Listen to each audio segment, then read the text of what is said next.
కానీ యేసు ప్రభు వాక్యం అంటా ఉంది చూడండి, ఎవరితో మాట్లాడట్లా. ఏమయ్యా నువ్వు మాట్లాడబోవడానికి? భార్యతో మాట్లాడలా, పనులతో మాట్లాడలా, డైరెక్ట్గా ఇసురుగా తలుపు తీసేశాడు. బెడ్రూమ్లోకి వెళ్ళి మంచం మీద పడుకున్నాడు మూతి ముడుచుకొని. ఎవరితో మాట్లాడక, అంత మాత్రమే కాదంట, భోజనం కూడా చేయట్లేదంట. ఏం చేయట్లా? వచ్చేసింది అక్క.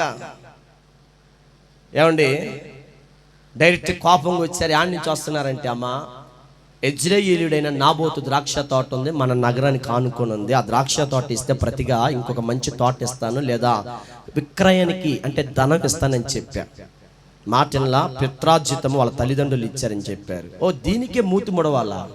ఓ దీనికే మంచం మీద కూర్చొని అన్నం మానేయాలా? దీని మీదే చూడండి, దీనికే ఎవరితో మాట్లాడకుండా సింపుల్ లేపేద్దాం, వాడిని చంపెత్తే పోలా. మంచం మీద ఏ ఆలోచన వస్తుందో తెలుసా? చెడు నిర్ణయపు ఆలోచన కూడా పడుతుంది. సింపుల్. కోపంతో వచ్చాడు, మాట్లాడట్లా, భోజనం చేయట్లా, మూతి ముడుచుకొని పడుకుంటే చూడండి, మూతి పెగబట్టుకొని ఉన్నాడు. సింపుల్. నా యజమానుడా లేపేద్దాం,